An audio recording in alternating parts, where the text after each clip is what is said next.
ఆంబోత మంత్రి అరుస్తూనే ఉంటాడు. డయాఫామ్ వాళ్ళు ఎక్కడుందో తెలియదా ఆ మంత్రికి, అది ఎక్కడుందంటాడు. రెండోది కాఫర్ డ్యాముల్లో మధ్యలో నీళ్లు వదిలిపెట్టే పరిస్థితికి వచ్చారు. ఇంకో పక్క బండ్ ఏదైతే కట్టామో ఆ బండ్ కూడా కుంగిపోయే పరిస్థితికి వచ్చింది. అంటే ఒక వ్యక్తి అసమర్థుడైతే ఆ వ్యక్తి ప్రాజెక్ట్ కట్టలేడు, అసమర్థుడుగా మనం అనుకుంటాం. ఒక దుర్మార్గుడు ముఖ్యమంత్రి స్వార్థం కోసం డబ్బులకు కక్కుర్తబడి కాంట్రాక్టర్ని మార్చి ఇంజనీర్లు మార్చి మన మీద బురజల్లేదానికి ప్రయత్నం చేసి కడాన పోలవరం ప్రాజెక్ట్ని గోదావరిలో కలిపేశాడు. ఇది బాధ అవునా కాదా అని మిమ్మల్ని అడుగుతున్నా. ఆ గోదావరి ప్రాజెక్టు పోలవరం ప్రాజెక్టు పూర్తయి ఉంటే ఈ రాష్ట్రంలో ప్రతి ఒక్క ఎకరాకు నీళ్లు ఇచ్చేవాళ్ళం. అలాంటిది ఈరోజు ఇబ్బంది వచ్చే పరిస్థితి వచ్చింది.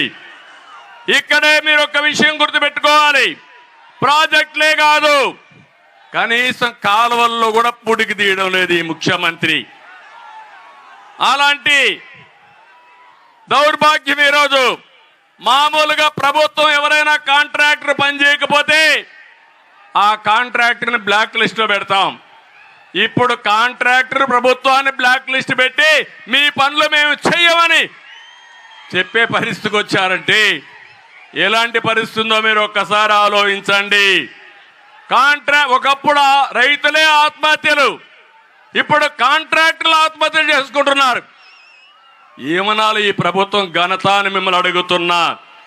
ఇక్కడ మీరందరూ ఉన్నారు.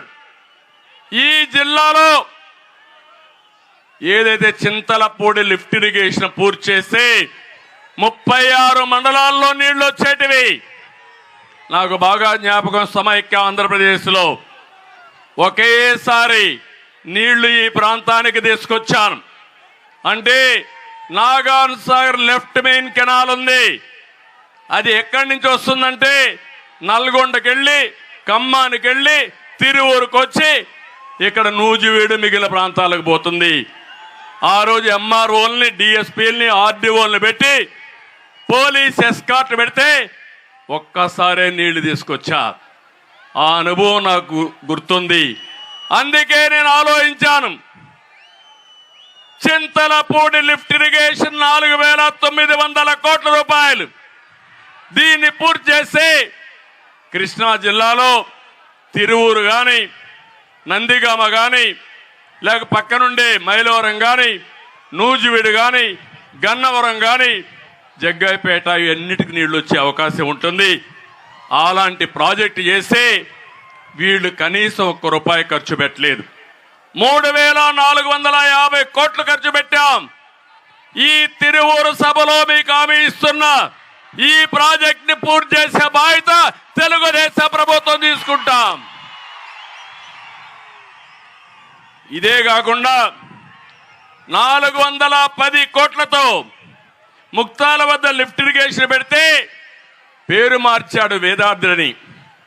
మళ్ళా ఈయన వచ్చి ఫౌండేషన్ వేశాడు. కానీ ప్రాజెక్టు మీద ₹100 ఖర్చు పెట్టలా.